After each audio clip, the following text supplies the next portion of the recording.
Welcome, brave souls, to our spine-chilling tour of the world's most haunted places.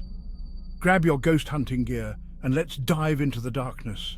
We're talking bone-chilling cold spots, unexplained noises, and maybe even a full-on apparition or two. Are these stories true, or are they just the ramblings of people who've spent a little too long in the dark? We're about to find out.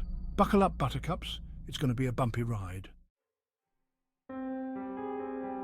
First up, we're heading to jolly old England, to a little place called the Tower of London. This place has seen some things. We're talking centuries of imprisonment, torture, and enough executions to make your head spin. One of the most famous ghosts here is Anne Boleyn, the second wife of King Henry VIII.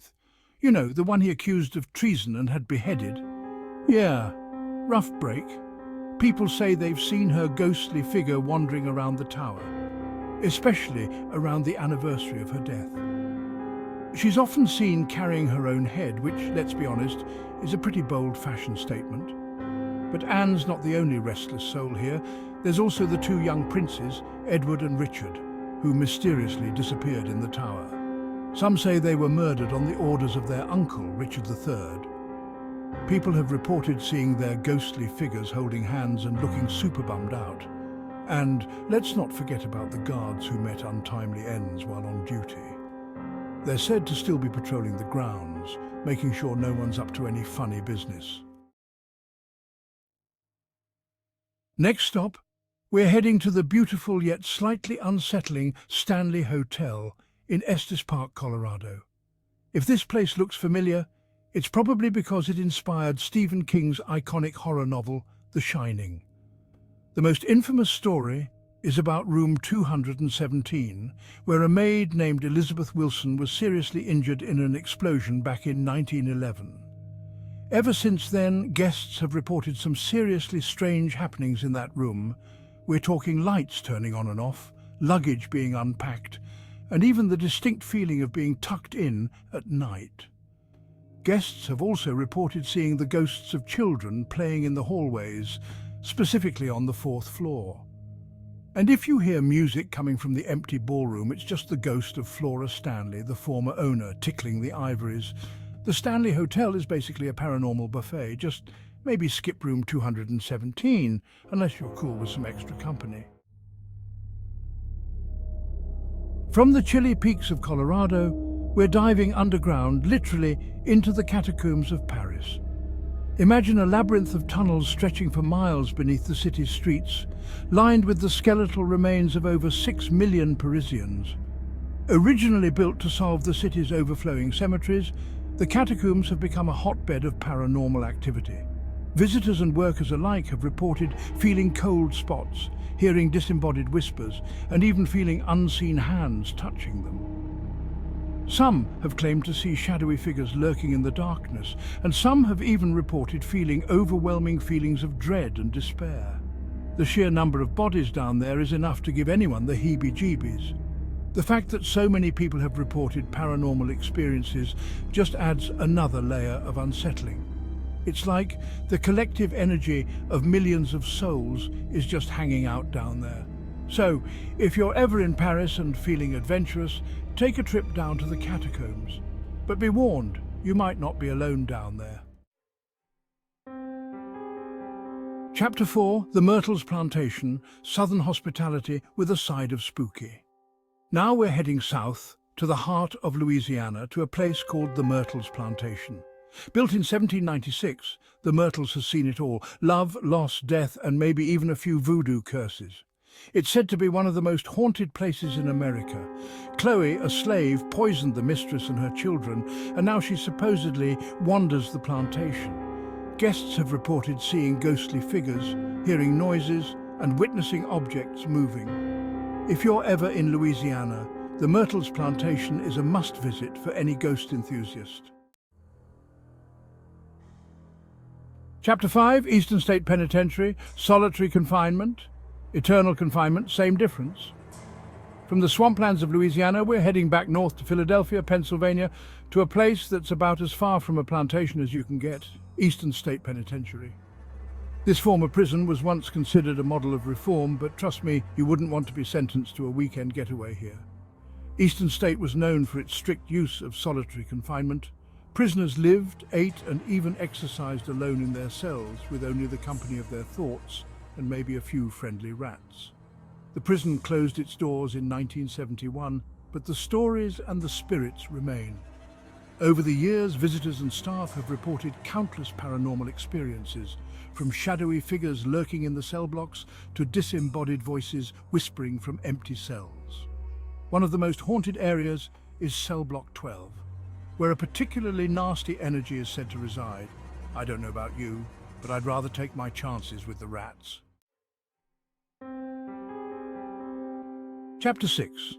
The Queen Mary luxury liner or ghost ship, you decide. All aboard. We're visiting the legendary Queen Mary, docked in Long Beach, California. This grand old ocean liner was once the epitome of luxury, ferrying Hollywood stars and royalty. But beneath the glamour lurks a darker history, filled with tragedy and ghosts. During World War II, she served as a troop ship, and it's said that spirits of soldiers still roam the decks. The first-class swimming pool is haunted by a mysterious woman in white. So, if you're ever in Long Beach, book a night on the Queen Mary for a unique experience. Chapter 7, Aokigahara Forest, the sea of trees where silence speaks volumes. We're leaving the high seas behind and heading to the base of Mount Fuji in Japan, to a place shrouded in both natural beauty and unsettling silence. Aokigahara Forest, also known as the Sea of Trees. This dense, ethereal forest has an otherworldly beauty, but it's also a place where darkness lingers, both literally and figuratively. In Japanese mythology, it's said to be a place where souls go astray after death, unable to find peace. Visitors have reported feeling an overwhelming sense of sorrow, even if they're unaware of the forest's tragic history. Chapter 8. Banff Springs Hotel, Ghosts, Glamour and Glacier Views. Next stop, we're heading back to North America, to the Canadian Rockies, where we'll find the Banff Springs Hotel, a majestic castle-like hotel that looks like it was plucked straight out of a fairy tale. Built in 1888, the Banff Springs Hotel has played host to countless guests over the years, from heads of state to Hollywood celebrities. But some guests, it seems, have checked in and decided to never leave. One of the most famous is a bride who supposedly fell down the stairs and died on her wedding day. She's often seen in her wedding dress, still searching for her groom. Then there's Sam Macaulay, a former bellman who worked at the hotel in the 1960s and 70s. He loved his job so much that he apparently never clocked out, even in death. Guests have reported seeing him in his uniform, helping them with their luggage or pointing them towards the nearest bar. Chapter 9. The Island of the Dolls, where nightmares are made and dolls come to life. Buckle up, folks, because this next one is not for the faint of heart or those who easily get creeped out by dolls. We're heading south of the border to Mexico City, to a tiny island with a big reputation for being seriously messed up, Isla de las Muñecas, or the Island of the Dolls. The story goes that back in the 1950s, a man named Don Julian Santana Barrera found a young girl who had drowned in the canal surrounding the island. Distraught by her death, he began hanging dolls he found in the trash and canals on the trees as a way to ward off evil spirits and appease the girl's spirit. Over time, the island became a macabre shrine to the drowned girl, with hundreds, if not thousands, of dolls staring blankly out from the trees. Visitors have reported feeling uneasy, like they're being watched by the dolls. Some have even claimed to see the dolls moving their heads or limbs, or even whispering to each other. Chapter 10.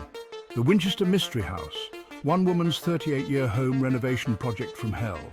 We're heading to San Jose, California to visit the Winchester Mystery House. This Victorian mansion is a testament to one woman's obsession, grief, and maybe a touch of madness. Sarah Winchester, heiress to the Winchester fortune, was haunted by loss. After her husband and daughter's deaths, she believed she was cursed by spirits killed by Winchester rifles. On a medium's advice, she began a 38-year construction project until her death in 1922. The result? A 160-room labyrinth with doors to walls, staircases to nowhere, and windows overlooking rooms. It's said Sarah designed the house to confuse spirits, hoping to trap them within its walls. Thanks for joining us on this terrifying tour. If you dare, visit these haunted places yourself, but don't say we didn't warn you. Keep an eye out for cold spots, listen for disembodied whispers, and maybe pack an extra pair of undies just in case. Don't forget to subscribe, and hit that notification bell for more spine-tingling content. Stay spooky.